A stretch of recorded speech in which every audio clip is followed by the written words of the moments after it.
ईमानदारी के साथ वक्फ संपत्तियों के प्रबंधन से प्राप्त आय से समाज का बड़ा वर्ग लाभान्वित हो सकता है। सूफी कौसर मजीदी। वक्फ यानी किसी संपत्ति को खुदा के नाम पर लोक हित में अर्पित कर उसे संरक्षित कर देना है। इस्लाम में सबसे पहला वक्फ तीसरे खलीफा हजरत उस्मान इब्न अफ़फ़ान रदी अल्लाह अन्हु ने स्थापित किया था। वाक़िया यूं है कि जब मुसलमान हिजरत करके मदीना आए, वहां पानी का एक ही कुआं था जिसका मालिक एक यहूदी था जो पानी को विक्रीत करता था।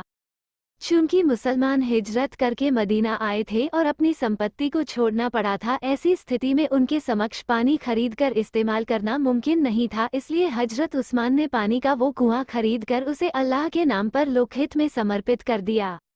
वक्फ संपत्ति का असल मालिक अल्लाह को बनाया जाता है और उसका प्रयोग दो प्रकार से किया जाता है। दरअसल वक्फ दो प्रकार के होते हैं, वक्फ अलल खैर, वक्फ अलल औलाद। वक्फ अलल खैर का प्रयोग सार्वजनिक होता है, मस्जिद, दरगाह इत्यादि इसी श्रेणी में आते हैं। वक्फ अलल औलाद से वक्फ करने वाले यानी वाकिफ के वंशज या जिसे उसके द्वारा नामित किया गया हो वो लाभान्वित होते हैं। दोनों प्रकार के वक्फ विक्रीत नहीं किए जा सकते। हाँ, उससे प्राप्त आमदनी का प्रयोग वाकिफ की मंशा के अनुरूप किया जा सकता है। कालांतर में वक्फ संपत्तियों की देख रेख भारत में स्थापित इस्लामी हुकूमत द्वारा की जाती रही थी। 1857 की क्रांति के बाद अंग्रेजों का पूर्ण रूप से भारत पर आधिपत्य स्थापित हो गया, जिसके उपरांत उनके द्वारा भारत में अपनी शासन व्यवस्था सुचारू रूप से संचालित करने के लिए स्थानीय विधियों का निर्माण किया। उसी के अंतर्गत वक्फ संपत्तियों के प्रबंधन के लिए वक्फ अधिनियम बनाए गए। स्वतंत्रता प्राप्ति के बाद देश में नए सिरे से वक्फ संपत्तियों के प्रबंधन के लिए एक्ट बनाए गए और उसी के अनुरूप वक्फ बोर्ड स्थापित करते हुए वक्फ संपत्तियों के बेहतर संरक्षण और प्रबंधन की दिशा में कार्य किया गया। आंकड़ों के मुताबिक देश में रेल और रक्षा मंत्रालय के पश्चात सर्वाधिक संपत्ति वक्फ की है, किंतु बेहतर प्रबंधन न होने की वजह से इनका उपयोग जनसामान्य के हितार्थ नहीं हो पा रहा है।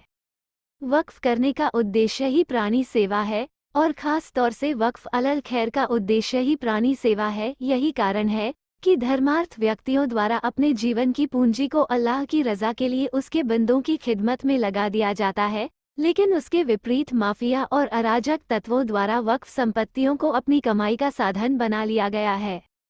वक्फ संपत्तियों पर कब्जा कर उन्हें बेचे जाने के असंख्य मामले सामने आए हैं। वक्फ संपत्तियों पर अगर ईमानदारी के साथ काम किया जाए तो सिर्फ मुस्लिम समाज ही नहीं अपितु समाज के अन्य वर्गों का बड़ा हिस्सा लाभान्वित हो सकता है। इसका अंदाजा सिर्फ इस बात से लगाया जा सकता है कि वक्फ संपत्तियों की आमदनी के 10% अंश से ही देश के सारे वक्फ बोर्ड संचालित हो रहे हैं। जबकि विडंबना यह है कि वक्फ संपत्तियों पर आज भी अरबों रुपए की कीमत वाली वक्फ संपत्तियों का ठीक से उपयोग तक नहीं हो पा रहा है। दिल्ली, हैदराबाद, कानपुर, कोलकाता, पटना, लखनऊ इत्यादि बड़े बड़े महानगरों में जहां सकिल रेट के आधार पर किराए के मूल्यांकन के अनुसार लाखों रुपए किसी संपत्ति से किराया हासिल हो सकता है, वहां किराएदारों द्वारा आज भी 5 रुपए से लेकर 50 रुपया किराया अदा किया जा रहा है।